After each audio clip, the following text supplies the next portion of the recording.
Most psychological thrillers don't fail at the beginning, they fail in the middle. You have a killer hook, you have a shocking ending, but between page 50 and page 250, most manuscripts die.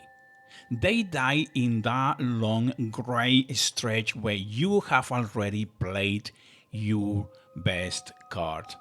And now you are trying to keep the reader scared without turning the book into a soap opera with a creepy soundtrack. The problem is that you think escalations means more bad things happen. So you write a scene where the killer chases the hero, then a scene where the hero finds a clue, then another chase. That, my friends, isn't a thriller. That is a cartoon. If you want to write a book that physically hurts to put down, you don't need more action. You need a system that systematically dismantles your protagonist's sanity. Today we are fixing your saggy middle. I am going to show you the Paranoia Escalation Engine. This is really important that you understand. It has 3 gears. By the time we hit gear 3, your protagonist won't just be scared. They will be alone, they will be discredited, and they will be desperate. Welcome friends to Zero to Noble series. This is a 12-episode workshop where we build your psychological thriller from scratch. Not theory, not tips, just a build. In the last episode, we structured the first act.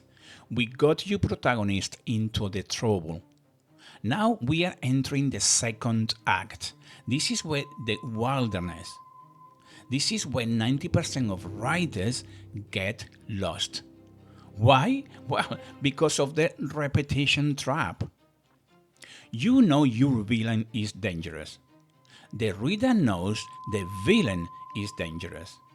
But you can't just have the villain attack the hero for 200 pages. Will be irrational and boring. If the threat is too obvious, too early, the protagonist calls the police and the book ends. So the writer stalls. The protagonist senses something is wrong. They look out the window, they drink wine, they worry. Nothing changes.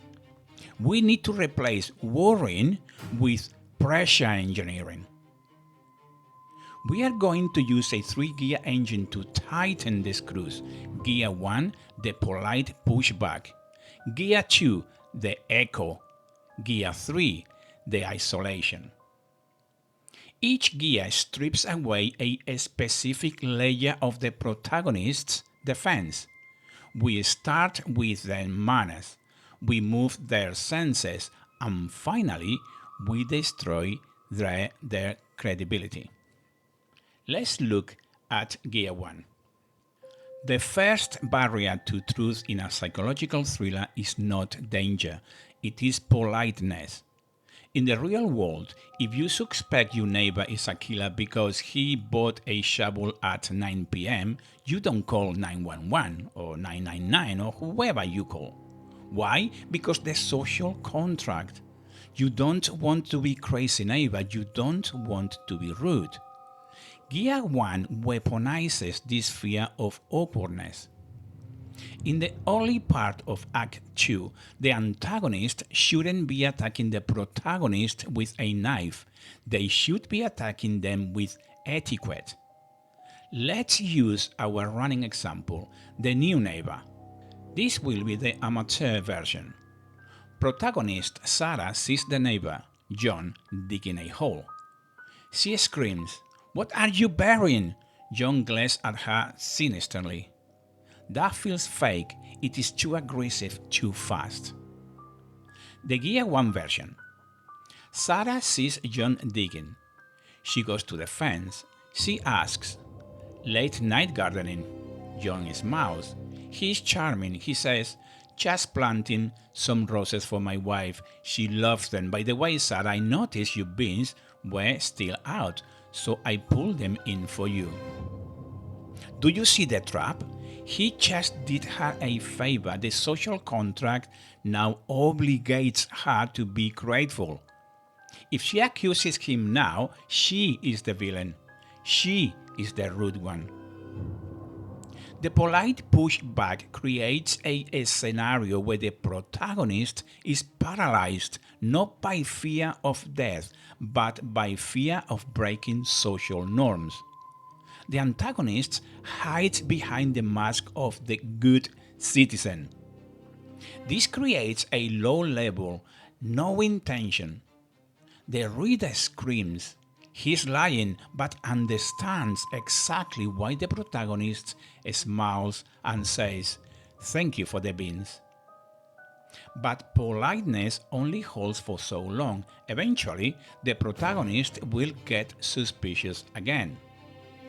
That is when you shift into Gear 2. So Gear 2 is the echo. So Gear 1 prevents action through manners. Gear 2 prevents action through doubt. So how do we engineer the echo? You need to strip the event of its obvious danger. If the protagonist finds a bloody knife, that is not an echo. That is a climax. That forces action. An echo must be deniable.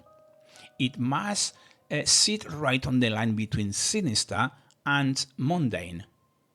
Here's your checklist for Gear 2. First, the repetition. The antagonist repeats a specific phrase, a gesture, or an object placement that the protagonist has seen before. This acts as a trigger. Second, the context shift. The repetition happens in a completely safe, public, or banal environment. A dinner party, a playground, a board meeting. The safety of the setting must contrast with the threat of the signal. The third, and this is the most important part, the gaslight response. When the protagonist points out the echo, the world must provide a perfectly logical mathematical explanation, and this is really important. The husband says, darling, that is not the same car. That is just another blue Ford. They sold 1,000,000 of them. The boss says, I didn't use that foul name to mock you. It is the standard naming convention. Do you see what the structure did? It turned the protagonist's observation into a symptom of their own instability. The protagonist is right, but the fact makes them look wrong. This creates the specific flavor of fear we want in the middle of the book, self-doubt. The reader knows the protagonist is right. The protagonist feels they are right, but the logic says they are crazy. That tension, that is what carries you through the middle. But here is the problem. Even with the polite pushback and the echo, your protagonist likely still has resources. They have a best friend, a spouse, a therapist, or a police officer they can call. As long as the protagonist has a valid support network, the tension leaks out. If they can share the burden, the pressure drops. To reach the climax, we must destroy the network. We need to strip them naked in the middle of the blizzard. We need Gear 3, the isolation. Most writers get isolation wrong. They think isolation means locking the character in a basement or cutting the phone lines. That is physical isolation. That is cheap. It is effective, but it is temporary. I want you to build a psychological isolation. Psychological isolation happens when the protagonist is standing in a crowded room, screaming for help, and everyone looks at them with pity instead of fear. This is the phase of the novel where the antagonist weaponizes the protagonist's fear against them. We call this the credibility collapse. Here's how you build it. Step 1. The public outburst. You must engineer a scene where the pressure from Gear 1 and Gear 2 finally boils over. The protagonist snaps. They make a scene. They accuse the antagonist in public. They scream at the waiter. They break a glass. Crucially, they must do this without hard proof. They are reacting to the echo, remember? So, to the outside world, they are reacting to nothing. Let's check step 2. Weaponized empathy. This is where your villain shines. The villain does not get angry. The villain does not fight back. The villain gets worried. They look at the protagonist with sad puppy dog eyes and say, "Are you okay? You haven't been sleeping well lately. Maybe you should go lying down." This is lethal. By showing concern, the antagonist frames the protagonist's truth as a mental health crisis. They enlist the rest of the cast, the spouse, the best friend, into the care team. Now, every time the protagonist tries to warn someone about the danger, the support network listens as a symptom of the illness. The more the protagonist fights, the crazier they look. Let's have a look at step 3, the retreat. The protagonist realizes that speaking the truth is only making things worse. They realize that the people they love have been contaminated by the antagonist's narrative. So they stop talking. They go silent. They decide to solve it alone. And snap, the trap closes. They are now isolated. They are surrounded by people, but they are utterly alone. Now you can run them straight into the climax because they have no other choice but to confront the monster themselves. Let's apply this to our new neighbor example to see the mechanics in action. This is going to be the boring version. The protagonist, Sarah, sees the neighbor burying something in the garden.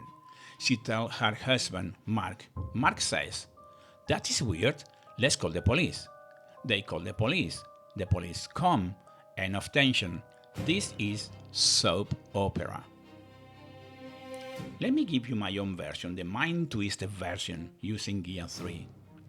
Sarah sees the neighbor burying a bag. That will be the echo.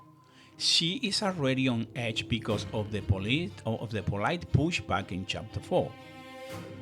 She waits for the neighborhood barbecue. She has had a glass of wine. She sees the neighbor handing a burger to a child and she snaps. She slaps the burger out of the child's hand because she thinks it is poison. That is the public outburst. Everyone stops. Silence. The neighbor doesn't get mad. He looks terrified and says, "Sarah, I think you have had too much to drink." That, my friends, is the weaponized empathy. Her husband, Mark, grabs her arm. He is embarrassed. He whispers, "Get in the car. You are making a scene." In the car, Sarah tries to explain he is a killer, Mark. Mark looks at her with cold, tired eyes and says, "We need to call Dr. Stevens again. You are spiraling." Do you see what just happened? Sarah is now in the car with her husband, but she has lost him. She can't tell him anything anymore because he views her as a patient, not a partner. She is isolated. Now, whatever she does next, she must do it alone. That is how you write the middle. Now, one quick thing before we go to the homework. When you use these 3 gears, the temptation is to crank them all at once. You want to make it intense, but if you just have 200 pages of the protagonist getting gaslight and screaming, the reader gets numb. You need to pace the gears using a rhythm I call the false flow. The false flow is a moment of hope that turns out to be a trapdoor. Between gear 1 and gear 2, you must give the protagonist a win. They find a piece of evidence. A witness says, I saw it too. They feel the floor beneath their feet solidify. They think, I am not crazy. Then you pull the lever. The witness recants. The evidence was planted. The floor drops out and they fall deeper than they were before. In your middle section, aim for this cycle. 1. Fear. The echo makes them doubt reality. Number 2. Hope. They find a way to prove they are right.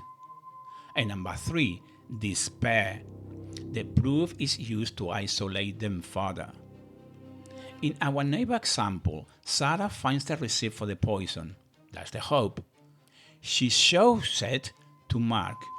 Mark looks at it and says, Sarah, this is a receipt for the weed killer. We bought this. This is your handwriting. That will be the despair. That impact is twice as hard because she thought she had won. Don't just tighten the screws. Lose them for a second, let the protagonist breathe, and then crush them. That is how you break a reader. So let me give you a bit of a conclusion. The middle of your book is not about filling pages. It is about systematically removing the protagonist's safety nets. Gear 1, prevent them from acting due to social pressure. Gear 2, make them doubt their own senses through gaslighting. Gear 3, destroy their credibility so they cannot ask for help. The rhythm, use the false flow to maximize the impact of every fall. If you run your premise through this engine, you will not have a saggy middle. You will have a pressure cooker. Let's have a look at some homework. I want you to look at your current work in progress. Find the midpoint. I want you to write the scene where your protagonist loses their strongest ally. Not because the ally dies, but because the ally stops believing them. Write the public outburst. Have the antagonist react with kindness, not anger. Make the protagonist look unstable. And if you want, post your credibility collapse moment in the comments below. I want to see how you break them. So there you go, guys. See you later. I hope you enjoyed. And if you did, as I said, please like, comment, and subscribe, because episode 7, we are going to talk about the climax and how to pay off all this tension without cheating. See you then.